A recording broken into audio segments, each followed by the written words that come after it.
Are you a head under the bonnet type of person or a get in and drive sort? In other words, when it comes to your car, or if you don't have one, your mobile phone or television or washing machine or any other device, when it comes to anything like that, do you love to find out how it works and maybe even to fix it when it breaks? Or do you just like to use it and let somebody else worry about the mechanics? Well, I have to say that most of the time I am the latter type of person. I just like to get on and drive or use my phone or computer or whatever and not really get too involved with how it actually works. But over the years, I've come to realise that even a basic knowledge of what happens under the bonnet can be useful, especially, of course, when it breaks down and you have nobody around to ask for help. Well, this is the third in our series of 4 sermons looking at our life together as a parish and 3 churches. And today I'm going to take you under the bonnet, so to speak, to look at how it all functions. Now, just like with my example with the car, you might be thinking to yourself, well, why do I need to know all of this? I want to come to church, I want to play my part, I want to get involved with what I want to get involved with, but surely somebody else can worry about all the committees and the structures and the finances. Well, if we go back to my first sermon in the series, I said there that the Bible often speaks of the church as the body of Christ. It's a picture or an image for the church, the body of Christ.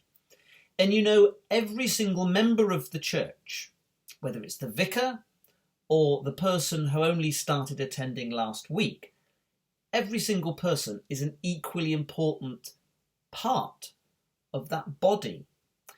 And so it's important, therefore, that all of us know at least something about how the body fits together and how it functions. And you know, as a priest, I often wish that I could just get on and do stuff. Get on and comfort the sick and proclaim the gospel and care for the needy and so on, and not have to bother about the internal workings.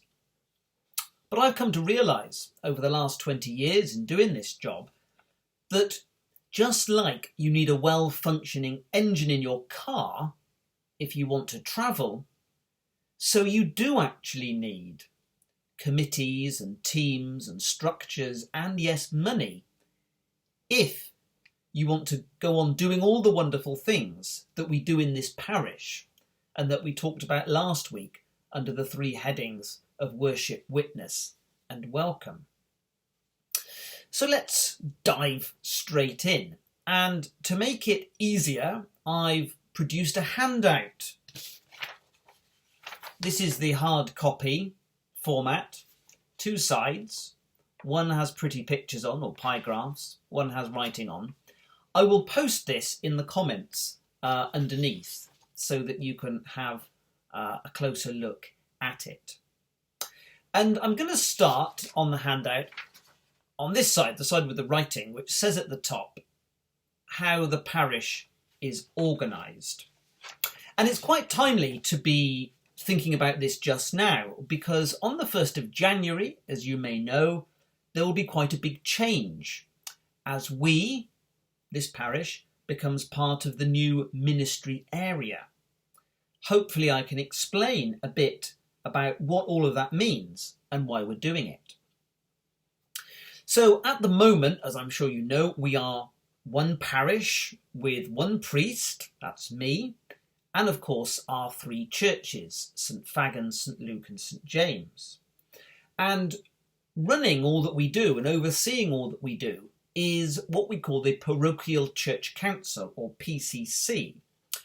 And as you'll see from the handout, the PCC is made up of me as the priest, then 2 sub-wardens from each church, so 6 in total, and then a further 4 representatives from each of the three churches, plus a secretary and a treasurer, making a council of 17 people. And then 2 of our sub-wardens also act as parish wardens.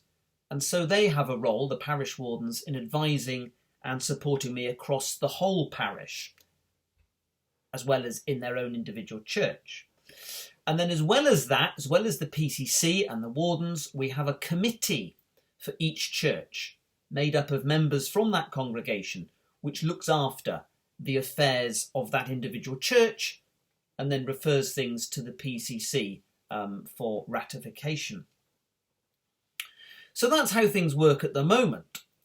After the 1st of January 2022, our parish, as such, will be no more, and we are going to become part of what's called a ministry area, which will be called Cynon Uchaf, or Upper Cynon, the upper part of the Cynon Valley. And we're going to join forces, our parish, with the neighbouring parishes of Hirwaun and Aberdare. And so under the new structure, there will be 3 priests in the ministry area, myself, Father Robert from Aberdare and Reverend Peter from Hirwaun. And there will be 8 churches across the area. Instead of the PCC, the Parochial Church Council, there will be a ministry area council. And that will be made up of the 3 clergy, a lay chairperson, who I'm very proud to say is Martin from our own parish. Then there will be 2 ministry area wardens and 1 representative from each of the 8 churches, plus again a secretary and a treasurer. And that will make then a ministry area council of 16 people. Each church will still have its own committee and its own sub-wardens to look after its own matters. So why are we adopting this new system, which, by the way, is being implemented across the whole diocese? All the parishes are being reorganised into ministry areas. Well, it's all about collaboration and working together. By combining forces, we can achieve much more than we can do on our own. We can share ideas and expertise. For example, in this parish, we've always had a great ministry to children and young people. We can help and encourage the other parishes with their ministry to children and young people, and perhaps children from those parishes can attend the events that we put on. Or another example, as we all know, St Elvan's in the parish of Aberdare has recently raised a lot of money to refurbish and renew their parish church. So maybe, for example, they could share their experience and expertise with fundraising with us as we seek to do the same with our churches. So you see, it's all about helping one another as part of that wider body of Christ, and so enabling the church as a whole to grow and to flourish. Now, some people I know have concerns about the ministry area. They think, perhaps, that it is a ruse by the diocese to be able to cut clergy numbers or close churches. So let me be absolutely clear. There are no plans whatsoever for either of those things. And if there were, then I would resist them most strongly. Of course, any kind of change can be unsettling, since we've become used to one particular way of doing things for many years. But I believe, if we embrace this new opportunity, then the future can be very exciting. So let's now take a look at the finances, which is on the other side of the sheet with the pie charts.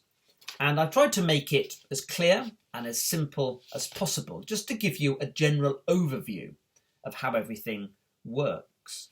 So there are 2 pie charts on the sheet, one for income, the one at the top, and one for expenditure, the one at the bottom.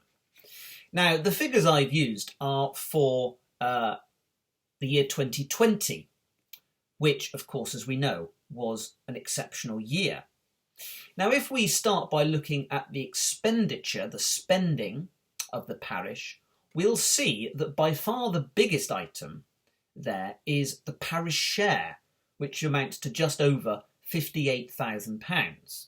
Now, this is the amount of money that we as a parish are asked to pay to Llandaff Diocese, and every other parish pays a certain amount too. What does Llandaff Diocese use this money for that we send to them? Well, they use it to pay for the clergy, like me, to maintain the vicarages, like the one I'm sitting in, to train new clergy, to provide ongoing training for existing clergy, to train lay ministers, such as our reader Peter, who's just finished her training. And also they employ advisors who help us with all manner of things, from safeguarding to fundraising to communications and legal matters and all sorts of things we couldn't do on our own. So paying the parish share really does enable the work of the church to continue. It just doesn't disappear into some black hole. It comes back to us in terms of all the resources that we need to do what we want to do. And the level of parish share we're asked to pay is set by the diocese, and it's based on numbers attending church, on the basis that the people attending, it is hoped, will contribute to raising the money from the share by the collections that they give Sunday by Sunday. And we traditionally have always had very good congregations in this parish, which is why that figure is quite a high one, £58,000 just over. The other items of expenditure on the pie chart hopefully are quite self-explanatory. Don't want to take too much time going through them, but if you do have any questions, please get in touch and I'll be willing to help you understand it a bit more if I can. So if we move on to the income chart, and we see there that, again, the largest item, virtually half our income, is the contributions that all of the people make who attend our services or perhaps attend virtually, and they contribute through their collections, through their giving, through their donations. And there are two ways really of giving. There's what we call gift direct, which is like a direct debit from the bank account of the person to the church bank account. And that's a useful way of giving because it means you don't need to find cash every week to bring along, just automatically goes. And also, of course, if you happen to miss church for a Sunday or two, your contribution is still being made. The envelopes then are the coloured envelopes that many people use for their collection, and those that are part of the scheme receive every January a pack of 52 envelopes, one for each week of the year. And the idea is you put your collection in the envelope and bring it to church. That's an advantage because, again, it helps you to make sure, yes, I am giving week by week as you fill up your envelopes. If you want to explore either of those ways of giving, if you're not part of either scheme already, then please do get in touch with me. But the most important thing I want to say on this topic is thank you. Thank you to all of you for your generosity, which enables the work of the church to continue, even in that most challenging of years, 2020, and indeed 2021 has been quite challenging as well. And one of the most remarkable things was that during the first lockdown, when we couldn't have church services, many people still put their collection aside in their envelope and saved them all up. And then when we were able to reopen, they came in with a great bag full of envelopes. Such was their commitment and their faithfulness to supporting us. And that's just amazing and fantastic. And I want to say thank you so much to everybody for your support. And it's also important to say that our giving to the church is not like a subscription fee. We're not paying for a service because God's grace is a free gift. It's freely given to everybody. But our contribution, our offering, is an offering of thanksgiving from us to God in return for all that he has done for us.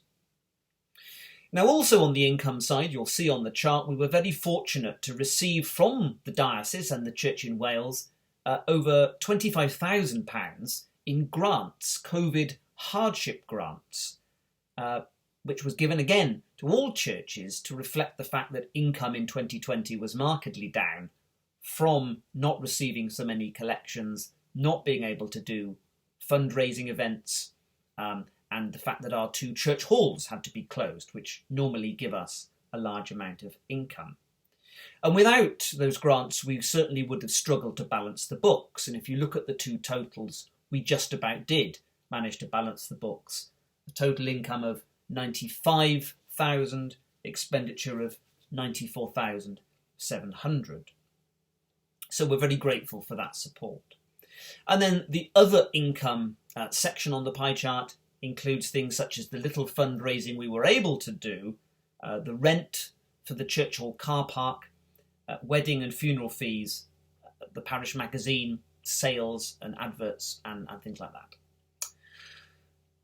Now I want to finish with what matters the most, and that is the people of God, the body of Christ. Now, I started by talking about how a car works.